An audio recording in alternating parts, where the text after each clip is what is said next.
Hello, everyone. My name is De'Ara. Um, Thank you for tuning in. This is my second video. Um, Today is, Independence Day, July 4th, the birthday of America, you know, the greatest patriotic day, right? Show your patriotism, but to be truthfully honest, I'm not feeling too patriotic, you know. I'm really not. So I had a couple of questions. Well, I've been having a lot of questions lately, you know. So I went in to I started reading the Bible to get some answers, to see if I can get some answers to my questions, and it led me to Daniel 12:4, and I read it, but as I read it, I glanced over and I started to read 11, and I went to the beginning of in 11 and I read it, and I just wanted to share a little bit with you guys, if that's okay. I'm going to start at verse 29. At the appointed time he shall return and come towards the south, but it shall not be as the former or as the latter. For ships of Shittim shall come against him, therefore he shall be grieved, and return and have indignation against the holy covenant. And shall he do, he shall even return and have intelligence, and with them that forsake the holy covenant. And arms shall stand on his parts, and they shall pollute the sanctuary of strength, and shall take away the daily sacrifice, and they shall place the abomination that make desolate, and shall do wickedly against the covenant, shall he corrupt by flatteries.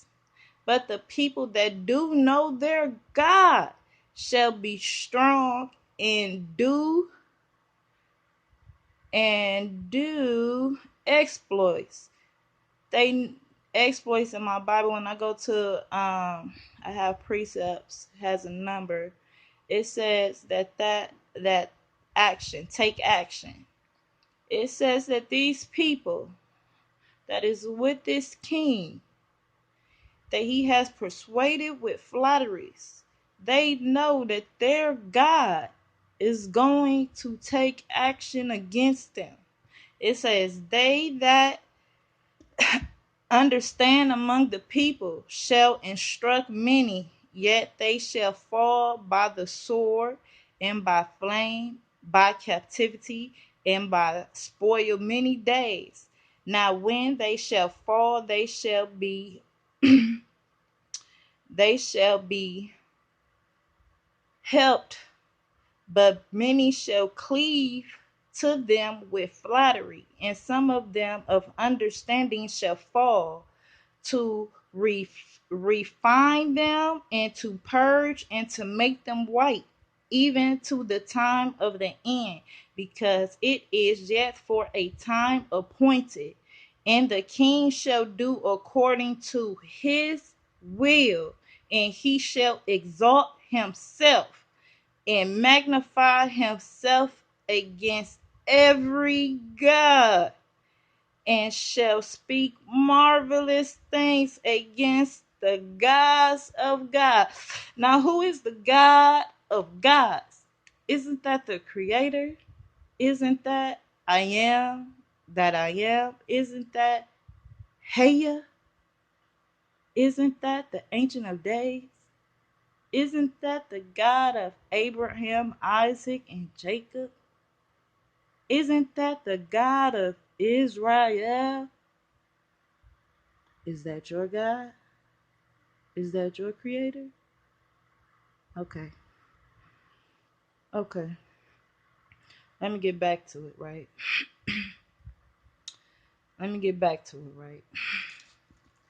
It says, against the God of gods, and shall prosper unto the end, and until the indignation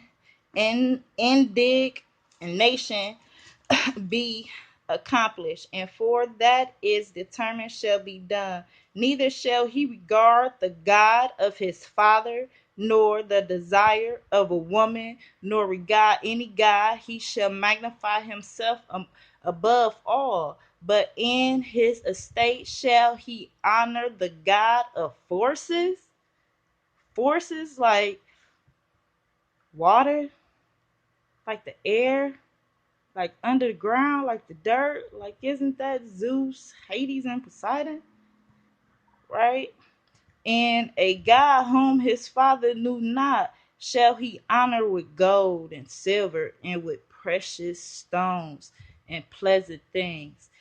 These shall he do in the most stronghold with a strange God, foreign God, whom he shall acknowledge and increase with glory, with his energy, with his praise, with his worship.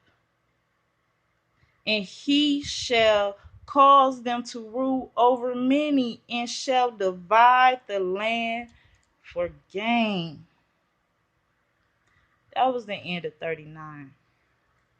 I just wanted to read to you a little bit. Let me read a little bit, right? A little bit more. Let me read 40. It says, and at the time of the end shall the king of the south push at him, and the king of the north shall come against him, like a whirlwind with chariots and a horseman and with many ships, and he shall enter into the countries and shall overflow and pass over.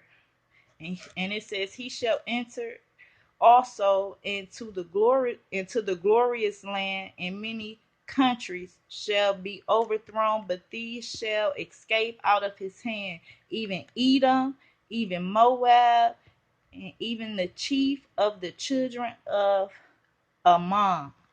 He has stretched out his hands also among the countries, and the land of Egypt shall not escape. And 11 is talking about the king of the north and the king of the south. But what led me to that is what led me to 12. Daniel 12 and 4 says, But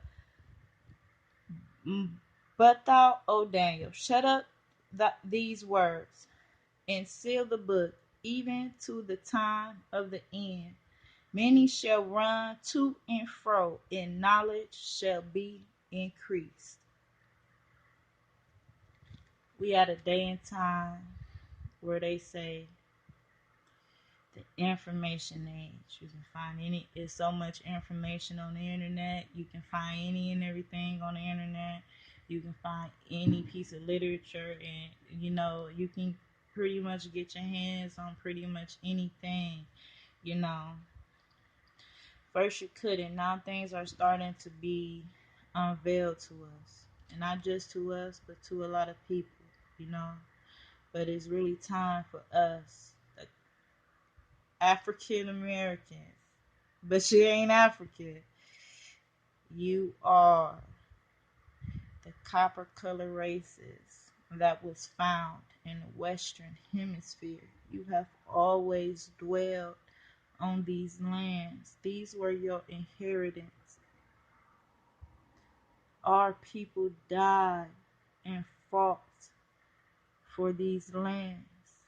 In 1501, Christopher Columbus wrote that he was coming over here to seize the holy city,